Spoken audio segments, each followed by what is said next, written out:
قبل ما نبدو في الفيديو تعالوا ناخدوا رأي عمي وعميمة. عمي هاكا عصير مانجا مسقع، دوقا قولي شن رايك. رد بالك من السكر بس. ها شن رايك؟ بسم الله كأنك فجعتني. معقولة؟ ما شاء الله ما شاء الله، عصير مانجا أصلي هذا، ديرتيه في الخلاطة.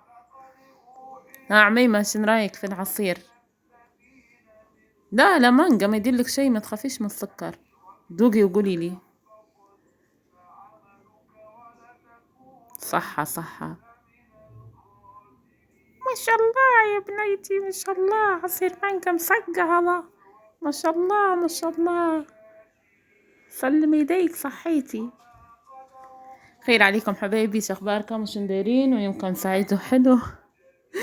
تعالوا مع بعضنا نديروا بديل عصير المانجا اللي هو قمر الدين بطريقة سهلة ويهبل ومش أول مرة نديرها. المهم هنا جبت لفة قمر الدين وقطعتها هيك قطاعي صغيرات، هو يقد يابس طبعا شوية، قطعوه بالموس بالمقص بإيديكم كيف ما تحبوا. المهم نحطوا الكمية كلها في الخلاط ونضيفوا عليه مية دافية، يعني تعتبر المية دافية شوية مش واجد. خلاص ونصيبوه في الخلاط وكل شوية نقدوا نقلبوا فيه، ما تضربوش في الخلاط مرة واحدة لأنه يابس باش ما يكسرش يعني الخلاط. نقلبوه كل شوية كل 10 دقايق. خلاص بعدها نضربوه لما تحسوه انه داب شوية. نضربوه في الخلاط ضربتين. كان تبوا مثلا فيه قطع نفس عصير المانجا ما تضربوش واجد.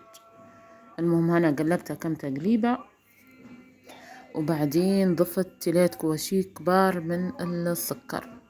ضروري نضيفوا سكر لأن طعمه يحتاج يعني سكر على حسب انتم تحبوه، مثلا حلو واجد وسط. خلاص ونضربوه في الخلاط شوية بجد سريع ويهبل، وبالذات لما يقعد مسقع. هذا بديل عصير المانجا. طبعا ندوقوا أهم حاجة إن السكر بتاعه كويس ولا لا.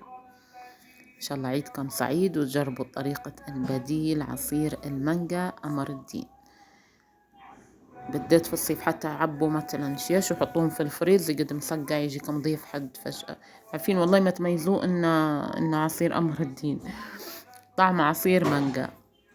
ان شاء الله الفيديو يعجبكم ونستنى في تعليقاتكم الحلوة. ان شاء الله الفيديوهات الجاية كلها تقعد حاجات خفيفة بالخلاط، ونشوفكم مرة اخرى.